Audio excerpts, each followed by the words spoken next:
सातारा जिल्ह्यातील आजच्या top 10 news दिनांक 30 जानेवारी 2026. Powered by be vocal for local. आपली खरेदी आपल्या शहरात, आपल्या साताऱ्यात. खाद्यतेलाला महागाईचा तडका, सर्वसामान्यांना फटका. जिल्ह्यातील लाडक्या बहिणींचे घरातील बजेट कोलमडले. सोयाबीनसह तेलबियांच्या उत्पादनाला बसलेल्या फटक्यामुळे दीर्घकाळ स्थिर असलेले खाद्यतेलाचे दर अलीकडे झपाट्याने वाढले आहेत. बाजारपेठेत सध्या सोयाबीन तेल 135 रुपये किलो दराने विकले जात आहे. पाम तेलाचा दर 130 रुपये प्रति किलो असून सूर्यफूल तेलाचा दर 170 रुपये प्रति किलो भाव मिळत आहे. शेंगदाणा तेल 180 व करडी तेलाचे दर 220 रुपये किलोवर पोहोचले आहेत. त्या चुकीबद्दल मंत्री गिरीश महाजन यांचा राजीनामा घ्या. विद्रोही सांस्कृतिक चळवळीची मागणी. प्रजासत्ताक दिनाच्या शासकीय कार्यक्रमात डॉक्टर बाबासाहेब आंबेडकरांचे नाव अनावधानाने घेण्यासारखे आहे का, असा सवाल करत महाराष्ट्राचे मंत्री गिरीश महाजन यांनी हे अनावधानाने नाही तर जाणूनबुजून केलेले कृत्य आहे. त्यांना या गुन्ह्याबद्दल महाराष्ट्राच्या मंत्रिमंडळातून तडकाफडकी काढून टाकावी अशी मागणी करत प्रसिद्धी पत्रक विद्रोही सांस्कृतिक चळवळ महाराष्ट्र वतीने प्रसिद्ध करण्यात आले आहे. 15वे विद्रोह साहित्य संस्कृती संमेलनाचे अध्यक्ष डॉक्टर भारत पाटणकर, विद्रोही सांस्कृतिक चळवळीचे महाराष्ट्राचे अध्यक्ष कॉम्रेड धनाजी गुरव, सरचिटणीस कॉम्रेड डॉक्टर जालिंदर घिगे, राज्य प्रवक्ते कॉम्रेड अविनाश कदम व कॉम्रेड विजय मांडे यांनी हे पत्रक प्रसिद्ध केले आहे. सातारा मेढा रस्त्यावर केसरकरवाडी जवळील अपघातात एक ठार, एक जखमी. सातारा मेढा रस्त्यावर केसरकरवाडीजवळ रुग्णवाहिका आणि दुचाकी यांच्यात समोरासमोर झालेल्या अपघातात दुचाकीवरील एक जण जागीच ठार झाला असून दुसऱ्यावर सातारा येथील सिव्हिल हॉस्पिटलमध्ये उपचार सुरू आहेत. दुचाकीस्वार उलट बाजूने आल्याने अपघात झाल्याचे पोलिसांनी सांगितले. हा अपघात सायंकाळी 7च्या सुमारास झाला. या अपघातात अनिल विष्णू धनावडे वय 27 राहणार मेढा यांचा जागीच मृत्यू झाला, तर अभिजित संजय जाधव वय 30 राहणार गांजे तालुका जवळी हे गंभीर जखमी झाले आहेत. मालवण ट्रक नाल्यात कोसळून चालकाचा जागीच मृत्यू. केळघर घाटातील थरारक घटना.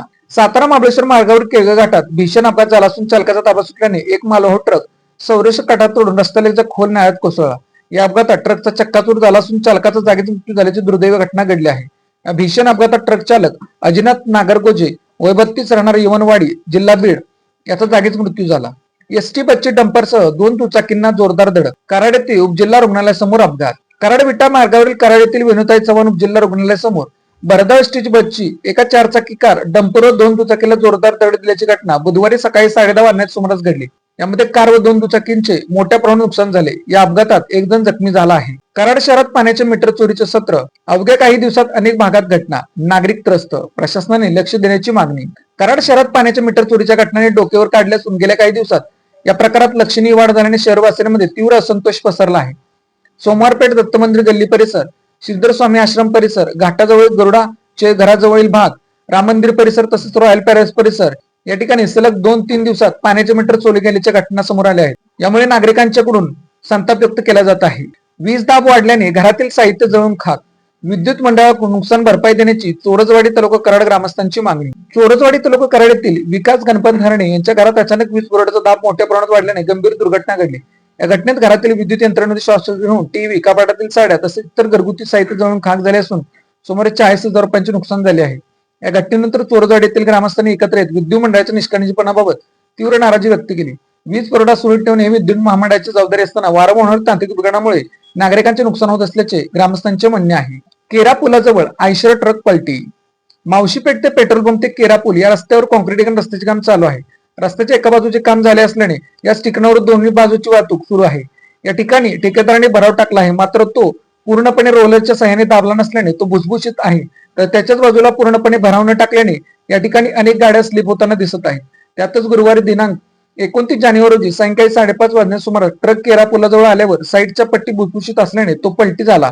सुदैवाने ट्रक चालक सुखरूपपणे बाहेर आला. मात्र रस्त्याचे काम करणाऱ्या ठेकेदाराने खबरदारी घेतली नसल्याचे या अपघात घडला असल्याची चर्चा वाहनधारक व नागरिकांच्याकडून होत आहे. कोयना जलाशयात दुर्मिळ 10 फुटी महाकाय अजगर. कोयना धरणाच्या शिवसागर जलाशयात पर्यटकांना प्रथमच दुर्मिळ अजगर आढळून आला. हा महाकाय अजगर इंडियन रॉक पायथॉन प्रजातीच्या असल्याचे वनतज्ञांनी सांगितले. हा अजगर लगतच्या सह्याद्री पर्वताच्या कोअर झोन मधून वासवाट्याच्या दिशेने मुनावळे परिसरात आल्याचा प्राथमिक अंदाज आहे. ऊसतोड कामगाराच्या खून प्रकरणातील मुख्य संशयित अजय मानेला अटक. भोसेगावच्या हद्दीत प्रेम संबंध संशयातून ऊसतोड कामगाराची निर्घृण हत्या झाल्याची धक्कादायक घटना पोलीस तपासात उघड झाली होती. प्रकरणातील मुख्य संशयित अजय राजेंद्र माने राहणार भोसे तालुका कोरेगाव याला कोरेगाव पोलिसांनी गुरुवारी सकाळी अटक केली आहे. आरोपीला न्यायालयासमोर हजर केले असता त्याला 5 दिवसांची पोलीस कोठडी सुनावण्यात आली आहे. Made in Satara bags.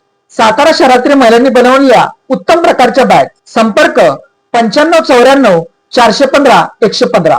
Lalit tailors. Look good feel good. शाळा, कॉलेज, विविध व्यवसाय या ठिकाणी लागणारे जॅकेट बनवून मिळवण्याचे योग्य ठिकाण. पवई नाका, सातारा. अशाच बातम्यांसाठी जिल्हा सातारा या यूट्यूब चॅनलला सबस्क्राईब करा. व्हिडिओ आवडल्यास व्हिडिओ लाईक करा, व्हिडिओवर कमेंट करा आणि व्हिडिओ जास्तीत जास्त लोकांपर्यंत शेअर करा.